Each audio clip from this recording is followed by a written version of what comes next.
Okay guys, here is your video on expressions and operations. This is video 1.2, so the second section of our notes. Okay, in this first part, we look at a review of our order of operations here. Okay, so there's the acronym there, GEMDOS. You might have also remembered PEMDAS. Here they just substituted the G in for the P to make it grouping symbols. Okay, so you have your parentheses, which was originally what the P stood for. You have these brackets, and it also includes here this fraction bar. Okay, so that'll come in, that'll be important here in a minute. After your grouping symbols, so you take what's inside your grouping symbols and then you use your order of operations again inside of those to figure out which operations to do first, and then you simplify everything within the grouping symbol before you move on to exponents. Okay, and then next, after your grouping symbols, you have your exponents and your roots here. So this roots like square roots, cubed root, that kind of thing. Okay, then you're going to look at your multiplication and division, and it is important to note that you do whatever's on the left first, and then you go in order from left to right, just like you're reading. Once you finish that, then you're going to move on to your addition and subtraction, also left to right. Okay, so let's do a couple examples here all together. These should be fairly easy for you. It is review.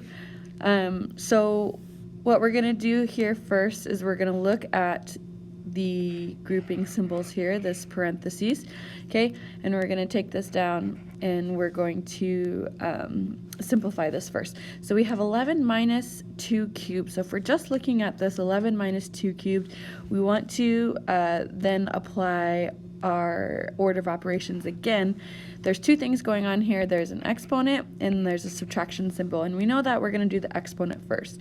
So 2 cubed is 8, so we can rewrite this as 11 minus 8, and then we can rewrite that, simplify that down to 3. Okay, so then our problem becomes 29 minus 3 plus 6 squared divided by 4. Okay, here we have a subtraction, an addition, an exponent, and a division. So according to our order of operations, the next thing we do is the exponent, okay? And 6 squared is equal to 36. So then our problem becomes 29 minus 3 plus 36 divided by 4. Then we look to our multiplication and division. So we don't have any multiplication, but we do have division, and there's only one problem. So this now will simplify down to 9. So we have 29 minus 3 plus 9. And then our addition, subtraction, left to right. So because the subtraction comes first on the left, we're going to do that first. So 29 minus 3 is 25. Then we're going to be adding 9 to that, and that is equal... I'm sorry, let's back up a minute. 29 minus 3 is equal to 26 plus 9, and 26 plus 9 is equal to 35. And there is your simplified answer. Okay, let's just pop over to this over here. I'm not going to do this whole problem, but I do want to address this absolute value here because you might be confused as to what to do with that. So the absolute value is going to be considered your grouping symbols, okay? So we're actually going to evaluate this absolute value of -8. And just to remind you, absolute value is the distance from 0. So -8 is 8 units away from 0. Okay, so the absolute value of -8 is actually equal to 8. So then we'll rewrite this as 4 cubed minus 8 times 6 divided by 16. And then you should know where to move on from there. So just an FYI for you, the absolute value does fall under that first grouping symbol, okay? And just make sure you remember that these radicals here, or roots, will be under the exponent rule, okay? So you'll have to do those as part of your second step there. All right, let's pop down to these evaluating expressions. Okay, evaluating expressions is when you have an expression like this with variables, but it also gives you the value of these variables. So you're going to be plugging these numbers in, and then you're going to simplify. So if a is equal to 3, we can rewrite this fraction as 3 times, and then b is equal to -4. We have -4 squared there, all over c is equal to 8 plus 12. Okay, so let's do the parentheses here first, which you have an exponent inside the parentheses. So we'll have 3 times -4 squared is equal to 16. So 3 times 16 all over 8 plus 12.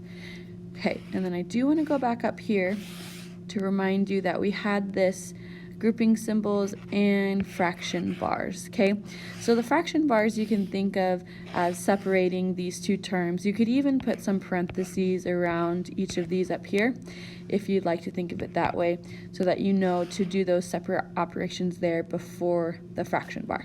Okay, so let's do the numerator here. 3 times 16 is equal to 48, and in the denominator we have 20. And both of these look like we can divide by, I think our greatest common factor is going to be 4 here. So if we divide the top by 4 and the bottom by 4, then that is going to equal 12 over 5 for us here as a final answer. All right, moving right along. So more practice problems on the evaluating expressions. Of course, if you get stuck, remember, just email me, say, can you do a video on number 12 or whatever, and I can do a video on that. I can also do some examples in class if you'd like. Okay, so let's pop down to this simplifying expressions here. So a bit of the same kind of stuff. This should all be review for you. Let's look at, so the directions here: simplify each expression below by distributing and or combining like terms. Okay, so remember when we're adding and subtracting monomials, we're looking for like terms. So this 16x and this -7x are like terms, and this -11 and this +10 are like terms. So we're just going to combine these two here, and we're going to combine these two here, keeping track of what is positive and what is negative. Okay, so we have 16x minus 7x. They're underlined in blue. 16 minus 7 is 9, so we're left with 9x. And then underlined in red here, we have -11 plus 10, which leaves us with -1. So this will be 9x minus 1. And there's your final answer there. Let's just do one more because that one was a little simple here, and I just want to make sure we're on the right track. So going back to our order of operations here, we see that we have addition there. This is a multiplication, and then another addition. Okay, so based on our order of operations, we know we're going to be doing this first, and the way that we carry out this multiplication is going to be by distribution. So this 2 is going to be multiplied by this first term and by the second term. So let's rewrite that here. We have 13 plus, and 2 times 3n is going to be 6n. 2 times -7 is going to be -14, and then we're going to add that 19n there on the end. Okay, so again, looking for our like terms: positive 6n, positive 19n, and then we have positive 13, -14. So we're just going to be combining those. I always like to write the terms with the variable first, so we'll do 6n plus 19n, which should be 25n, and then 13 minus 14 will give us a -1. So we have 25n minus 1 here again. Okay, if you have any questions, send me an email, ask your classmates.